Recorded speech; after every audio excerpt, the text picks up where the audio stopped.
Ram. Really appreciate it. So here's a question for you. So when Dark Crisis was announced, I think a lot of people online automatically assumed you were involved with it in some capacity. Or maybe it was wishful thinking, you know, or hopeful, like fingers crossed. So can you officially confirm on this panel for the first time what your involvement with this series is? I'll be writing the Dark Crisis Deadly Green one-shot that ties into the event, which features Swamp Thing.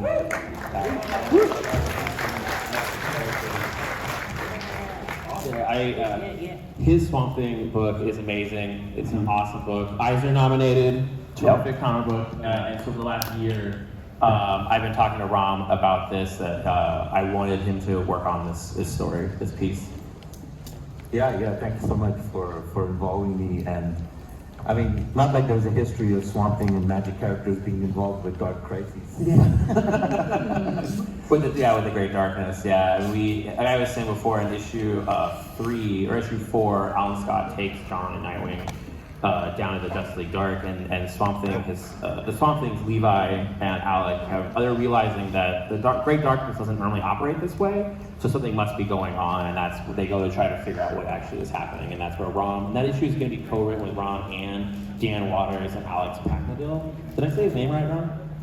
Sorry? Did I say Alex's name right? Yeah. Alex Packnadil and Dan Waters, both of them have done prior work at DC and are known for their takes on magic characters.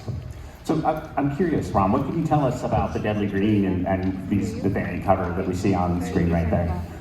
Yeah, I think when Josh came to me, kind of with the idea that there are magic characters going down to Justice League Dark headquarters and trying to figure out the connection, what's going on with Great Darkness, we kind of came across this tentative connection between the Lantern Rings and the Great Darkness.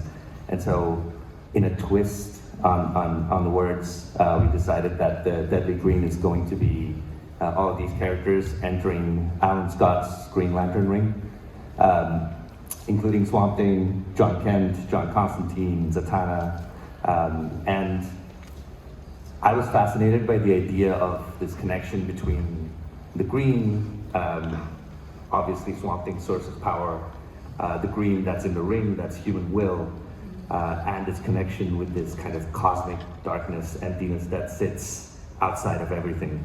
And I think DC Magic especially is a great sort of canvas to do these kind of metaphorical, cool things while still having characters punching each other and throwing magic at each other and stuff like that. Yeah, if you remember back in Crisis on Infinite Earths number 12, there's a scene in that where Alan Scott works with the magic characters to hold off some of the stuff that's going on. And so when you go back and look at that, it's like Alan Scott has always had connections to magic. So we wanted to play with those ideas. And again, it felt like the work that Ron had done on Swamp Thing and Justice League Dark and with that team, with Dan and Alex, it made a lot of sense for them to come in here and do a story. I mean, I think it's awesome them going inside Alan Scott's ring to try to find that connection to the Great Darkness. It's really fun. That was totally Ron's idea. And also, you know, I think it's fascinating to have John Kent there, clearly a character whose weakness is magic. And so to have him there with these other characters who are clearly more comfortable in that element.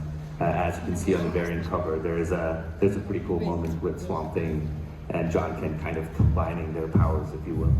Yeah, we get to have a super, I think we're calling it Super Swamp Thing. Wow, was that right? Yep. Yeah. I want that toy, by the way. That's it, yeah. Just putting it out there right now. I know sometimes maybe this sounds silly, but there are times when we're working on this that I've definitely given the note of like, can we make a toy out of this? Can we try to make some toys? Because I like toys, so let's do it, you know? Like, why not? You know? But also, like, that's one of the great joys of working in comics is that you have all these cool high concept ideas, but in the end, you're still making things that should be and are exciting on the page. Yeah, absolutely. Yeah.